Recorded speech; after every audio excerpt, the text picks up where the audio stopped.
নমো ভগবতে বাসুদেবায় নমঃ। আপনাদের সবাইকে আপনাদেরই প্রিয় পরিবার আরাধনায় সবাইকে সাদর অভ্যর্থনা জানাচ্ছি। আজকে যে তথ্যটি প্রদান করব সেটি খুবই গুরুত্বপূর্ণ। সেটি হচ্ছে যে আপনারা কম বেশি সবাই ভোলে বাবাকে, শিবজিকে আরাধনা করেন, সে বাড়িতেই হোক বা আপনারা মন্দিরেই হোক। শিবজিকে জল প্রদান করেন, জল চড়ান, কিন্তু কোনভাবে শিবজিকে জল চড়ালে আপনার জীবন একেবারে শেষ হয়ে যাবে কোনো মানেই হয় না শিবজিকে জল চড়ানো। অর্থাৎ আপনি কোনোভাবেই কিন্তু সেই পুণ্য লাভ করতে পারবেন না, আপনার মনোবাসনা পূর্ণ হবে না। সে সম্পর্কে আমরা আপনাদেরকে জানাবো। তার আগে যারা চ্যানেলটিকে এখনও সাবস্ক্রাইব করে উঠতে পারেনি তাদেরকে অনুরোধ করব চ্যানেলটিকে সাবস্ক্রাইব করে পাশে থাকা বেল আইকনটি ক্লিক করবেন। আমাদের ভিডিও ভালো লাগলে লাইক করবেন, শেয়ার করবেন, ভিডিওটি শেষ পর্যন্ত অবশ্যই দেখবেন। দেখুন, আমরা জানি যে ভোলে বাবা, আমরা বলি ভোলেনাথ, এক ঘটি জলেই তিনি তুষ্ট।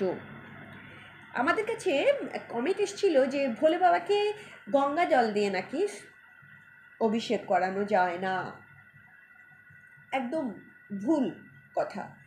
তিনি হয়তো জানেন না যিনি কমেন্ট করেছিলেন, কিন্তু আমাদের শাস্ত্র বলছে যে ভোলে বাবাকে তিনি মা গঙ্গা তার মাথায় থাকে, আমরা জানি জটাতে তিনি স্থান দিয়েছিলেন, তাই না? গঙ্গা জল দ্বারা জানেন ভোলে বাবার যদি অভিষেক করা হয় তাহলে ভোগ এবং মোক্ষ দুটোই লাভ হয়। অর্থাৎ আপনি মৃত্যু অন্তে আর আপনার জীবন আবার পুনরপি জানানাম পুনরপি মরণাম, মাতৃ জঠরের যে অসহ্য যন্ত্রণা সেটা সহ্য করতে হবে না, এবং ভোগ লাভ করবেন। যত ভোগ বিলাসিতা আছে আপনার জীবনের সমস্ত কিছু আপনি একদম কানায় কানায় পরিপূর্ণ করতে পারবেন। তবে একটি কথা বলি, আপনি ভোলে বাবাকে দেখুন, আমাদের শিবপুরাণ বলুন, লিঙ্গ পুরাণ বলুন, সেখানে পরিষ্কার বলা আছে যে কোন বস্তু দ্বারা ভোলে বাবার, শিবজির আরাধনা করলে কি লাভ হয়। কিন্তু এখানে কথাটা হচ্ছে, আজকে আমরা যেটা বলছি যে ভোলে বাবাকে যে জলটি প্রদান করছি, সেই জলটি সর্বদা কিন্তু আপনাকে একটা গোল ঘটি, আর সেটি অবশ্যই কিন্তু তামার হবে। তামার ঘটি দ্বারা কিন্তু আপনি কি করবেন, ভোলে বাবাকে অভিষেক করবেন। তাহলে এই যে তামার ঘটি, আবার তামার ঘটিতে কিন্তু আপনি দুধ নিতে পারবেন না, এটা কিন্তু বিষক্রিয়ার সৃষ্টি হবে, এটা মাথায় রাখবেন। তখন আপনাকে পিতলের ঘটি নিতে হবে, এটা মাথায় রাখবেন। গোল ঘটি, সর্বদা গোল ঘটি নিতে হবে। ঘটি কেমন হয় জানেন? গোল মতন ঘটি থেকেই কিন্তু জল প্রদান করবেন। আরেকটি কথা, ভোলে বাবাকে যখনই জল প্রদান করবেন, ওই মন্দিরে গেলেন, মন্দিরের এই ঘটি নিয়ে নিলেন, মন্দিরের এই জল নিলেন না। হ্যাঁ, এটা হতে পারে।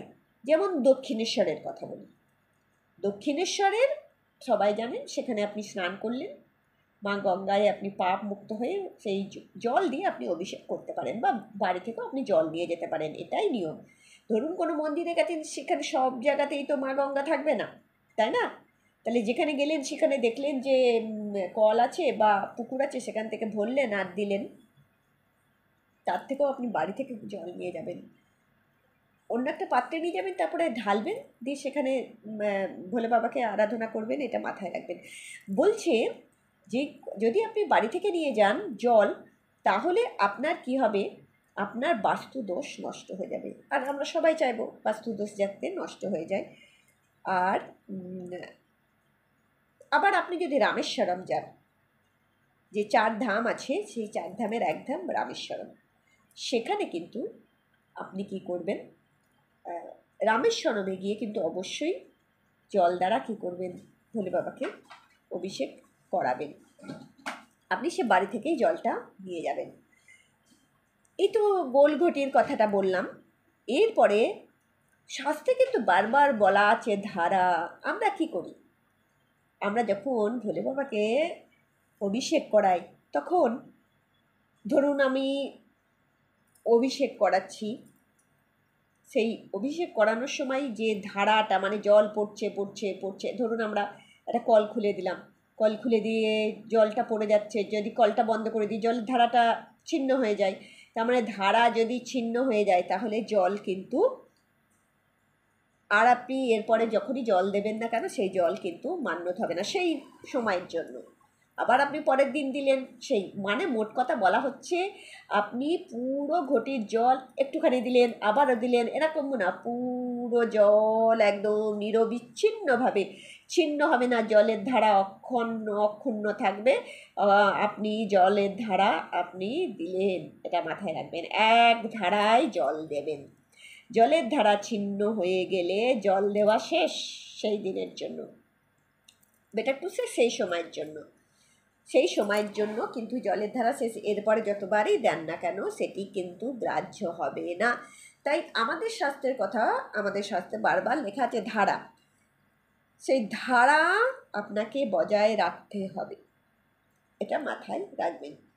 আর গোলঘটির কথা তো অবশ্যই বললাম, শিবজিকে যখনই জল দেবেন। একটি কথা বলে রাখি, আমাদের সাথে থাকলে আপনাদেরকে আমরা বিভিন্ন তথ্য পরিবেশন করব আমাদের চ্যানেলের মাধ্যমে, যে আমাদের যে সনাতন ধর্মের যে রীতিনীতি রেওয়াজগুলো আছে, পূজাপাঠ পদ্ধতি, সমস্ত কিছু আপনাদেরকে জানাবো। আপনারা যদি কোনো প্রশ্ন করতে চান করতে পারেন, আমরা নিশ্চয়ই চেষ্টা করব সেই প্রশ্নের উত্তর দিতে। ভালো থাকবেন। সর্বে ভবন্তু সুখিনঃ, সর্বে সন্তু নিরাময়া।